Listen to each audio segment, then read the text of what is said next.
एक मशहूर कहावत है कि भारत में खुदा को छोड़कर हर चीज़ को पूजा जाता है। यहाँ कोई भी चीज़ भगवान बन सकती है, इसकी इबादत हो सकती है। और जाहिर है कि इसकी वजह है जहालत, तालीम की कमी और अंधी तकलीद, तोहम परस्ती भी। मिसाल के तौर पर एक शख्स ने एक्सपेरिमेंट के तौर पर जानबूझकर इस शख्स ने फ्लाईओवर के नीचे गुजरती हुई भीड़ के सामने बिना किसी वजह के बरकत के तौर पर हाथ लगाना शुरू किया। तो आप देखेंगे कुछ ही देर के अंदर पूरी आवाम ने भेड़ बकरियों की तरह इसे रस्म समझकर वही सब कुछ करना शुरू कर दिया। बस हाथ लगाकर गुजरने लगे बिना किसी वजह के। और सेम इसी तरह का एक्सपेरिमेंट एक यूट्यूबर ने किया कि पानी के लिए एक सुराख रखा और इसे इस तरह से कवर किया कि ऐसा महसूस हो जैसे ये पानी अचानक से जमीन फाड़कर कहीं से भगवान के आशीर्वाद से आ रहा है। और एज एक्सपेक्टेड लोग उम्मीद के मुताबिक अंधों की तरह इस पर टूट पड़े, इस पर लड्डू प्रसाद चढ़ावे चढ़ाने लगे और इसे बरकत के तौर पर पीने लगे। क्यों? कैसे? पॉसिबल नहीं है, ये मैं मानता ही नहीं। कोई नहीं, कैसे मान लूं मैं ये चीज? कैसे मान लूं मैं ये चीज हो रही है? बिल्कुल इसी तरह से एक मंदिर के एसी के आउटर से पानी टपक रहा था तो लोग इसको बरकत के लिए पी कर जा रहे थे। अब एक शख्स ने रुककर इन लोगों को बताने की कोशिश भी की कि ये एसी का पानी है, कोई झरने का पानी नहीं है, ना कोई ये बरकत का पानी है, लेकिन ये लोग फिर भी बाज नहीं आए। अब जाहिर है कि बाज भी आते तो कैसे, क्योंकि धर्म का नशा ही कुछ ऐसा होता है, एक तोहम परस्त इंसान के दिमाग को सुन कर देता है। लोगों को लगता है जो हमारे ठाकुर जी के चरणों से आ रहा है, मैं बताना चाहता हूँ कि वो एसी का पानी है। दीदी ये एसी का पानी है, ये चरणों का पानी नहीं है ठाकुर जी के। Devotees at an Indian temple were drinking water from an air conditioner, believing it was holy water. Worshippers lined up with cups under the statue of the sacred elephant, washing their faces and even letting the water drip on their heads. The temple had to plead with people to stop and explain that it was just condensation dripping down. ये video एक बहुत बड़ा message है कि किस तरह से खसूसन सनातन धर्म के अंदर लोगों की जहालत और खौफ का फायदा उठाकर इसको बिजनेस के अंदर बदला जाता है और लोग अपनी अंधी तकलीद के अंदर इस हद तक पहुंच जाते हैं, ऐसे काम कर बैठते हैं जो कि खुद इंसानियत की भी तौहीन है। अब मिसाल के तौर पर आप ये वीडियो देखें कि एक भारतीय शख्स यहूदियों की एक मखसूस रस्म के दौरान आता है और अचानक से यहाँ पर मौजूद रबई के सामने सजदे में गिर जाता है। यहूदी रबई का मतलब है जैसे मुसलमानों के अंदर मौलवी और क्रिश्चियंस के अंदर पादरी होते हैं, वैसे यहूदी आलिम दीन को रबई कहा जाता है। अब अचानक से ये मंजर देखकर ये रबई भी खौफजदा हो गया कि ऐसा मेरे साथ कैसे हो सकता है कि एक इंसान मुझ जैसे इंसान को इतना आसानी से कैसे सजदा कर सकता है। इसमें तो मुझे समझ में ही नहीं आ रही है क्या प्रॉब्लम है। आप सब लोगों को यकीनन ओ माई गॉड फिल्म का ये सीन तो याद होगा जिसके अंदर एक हिंदू मूर्ति बेचने वाले शख्स का कहना था कि जब तक लोग इस मंदिर मूर्ति को मानते रहेंगे तो मेरा बिजनेस चलता रहेगा। और इस मूवी का मेन कैरेक्टर यानी कांजी लाल मेहता अपने पास आने वाले हर शख्स को ये मूर्ति कहकर इस तरह से बेचता था कि फलां जगह की जमीन फटकर ये बाहर निकली और ये इकलौता पीस है जो कि तुम मुझसे लेकर जा रहे हो।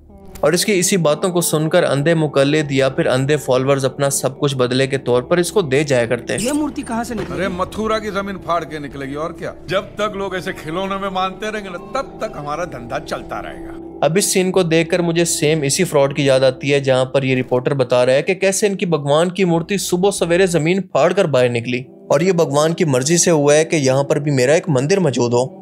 अब जाहिर है कि इसके बाद यहाँ पर एक बहुत बड़ा मंदिर बनेगा और ये बिजनेस इन्वेस्टमेंट के तौर पर कई सालों तक चलता रहेगा। तक है और भगवान निकले जमीन चीर कर।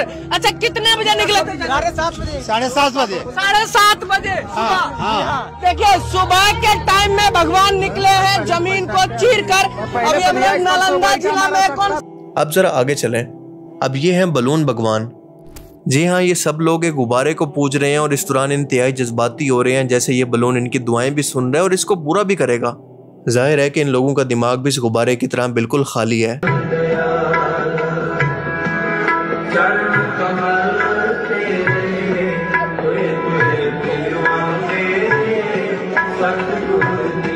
अब जरा ये देखें कि हाल ही में नॉर्थ इंडिया के अंदर एक नए भगवान ने जन्म लिया है जो कि कुर्सी है और इस कुर्सी पर एक खतरनाक चेहरा बना हुआ है।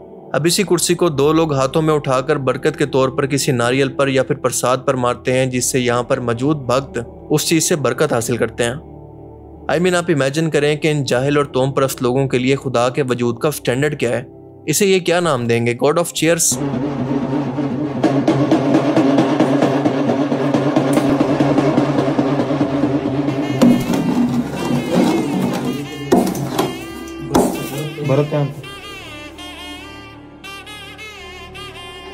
कौन है?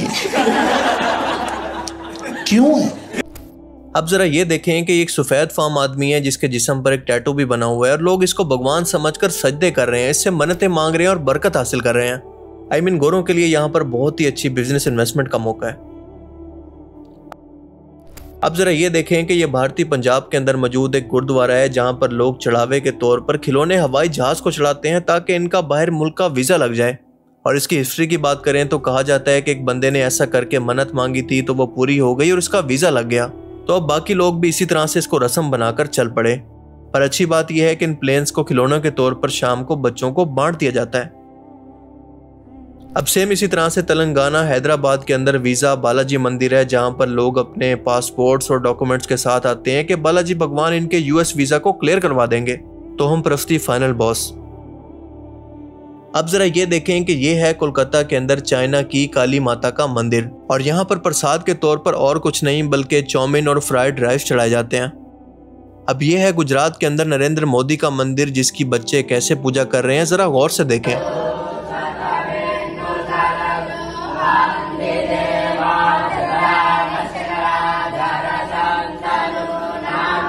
चुप रहना भाई, बंद करना, तेरा बकवास बंद कर अभी। यह है तेलंगाना के अंदर सोनिया गांधी का मंदिर, गुजरात के अंदर महात्मा गांधी का मंदिर, कोलकाता के अंदर अमिताभ बच्चन का मंदिर, तमिलनाडु के अंदर रजनीकांत का मंदिर और तेलंगाना के अंदर ही डोनाल्ड ट्रंप का मंदिर।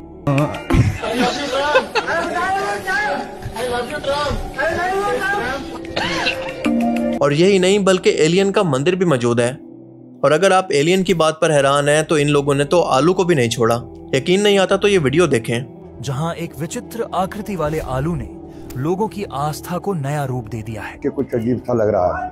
मैंने कहा उसका फोटो भेज दो थोड़ी देर के लिए। जब उसने फोटो भेजा तो मुझे लगा कि भगवान श्री कल की जो अवतार लेने वाले हैं उन्होंने अपने दर्शन पहले ही दे दिए। अब आपको दिखाते हैं कछुआ भगवान जो कि इनके मुताबिक भगवान यानी खुदा की शक्ल के अंदर मौजूद है। को हम भगवान मानते हैं। भगवान कैसे हो गए जी? भगवान कैसे, तो कछुआ है जी कछुआ है, लेकिन सनातन धर्म का मानना है कि विष्णु भगवान जो है कछुए के रूप में अवतार लिए थे। जस्ट इमेजिन कि इन लोगों को खालिक और मखलूक के फर्क का भी नहीं पता। इन लोगों को बुनियादी डेफिनेशन ही नहीं आती कि खुदा किस जात का नाम है और इसी वजह से ऐसे ढोंगी बाबों के हाथों ये बेवकूफ बनते रहते हैं जो कि नेशनल टीवी पर बैठकर लोगों को पागल बनाते हैं। मिसाल के तौर पर इसकी मिसाल देख लें। ये ढोंगी भूल गया था कि आजकल कैमरा 4K क्वालिटी के अंदर आ रहे हैं और इसका ये धागा भी दिखा सकते हैं। और इस तरह के न जाने कितने ढोंगी आज इंडिया के अंदर मौजूद हैं जिसमें बच्चे भी शामिल हैं। और अपने बिजनेस की खातिर इन लोगों ने अपनी आवाम के IQ लेवल को यहाँ तक पहुँचा दिया है कि इनके अंदर और जानवर की सोच के अंदर कोई फर्क बाकी नहीं रह गया, क्योंकि वो भी रेवड़ को फॉलो करते हैं और ये भी। ये हाथ भी आपकी तरह ऊपर नीचे जो आपने चलाया था ऐसे पकड़ के भी दिखा दिया। और यहाँ देखिए यहीं पे रोकूंगा हवा में, रुक जाइए, झूल जाइए, प्रश्नों का उत्तर भी देगा। ये क्या बात है? सब फुल के यहाँ से सारे। कुरान करीम जो कि दुनिया भर के इंसानों के लिए हिदायत की किताब है, इसमें अल्लाह पाक वाज़े तौर पर फरमाता है कि अल्लाह ये बात कभी बर्दाश्त नहीं करेगा कि इसके सिवा किसी और की इबादत की जाए। सूरह यासीन में अल्लाह पाक फरमाता है कि ए आदम की औलाद, क्या मैंने तुमसे नहीं कहा था कि शैतान को ना पूजना, वो तुम्हारा खुला दुश्मन है, पर इसने फिर भी तुम में से बहुत सौ को गुमराह कर दिया था। अल्लाह ताला बहुत सी गुमराह इंसानियत को इन्हीं गुमराहों की सूरत में यहाँ पर बयान कर रहा है। फिर अल्लाह फरमाता है कि यही वो जहन्नुम है जिसकी तुम्हें धमकी दी जाती थी, यानी आज इसको अपनी आंखों से देख लो और इस कुफ्र के बदले में हमेशा के लिए जहन्नुम की आग में दाखिल हो जाओ। अल्लाह ताला से दुआ है कि वो हमें ऐसी गुमराहियों से दूर रखे और जहन्नुम की आग से बचने की तौफीक अता फरमाए। बाकी आप इस बारे में क्या सोचते हैं, अपनी कीमती राय का इजहार कमेंट सेक्शन में ज़रूर कीजिएगा। Thanks for watching this video. अल्लाह हाफिज़।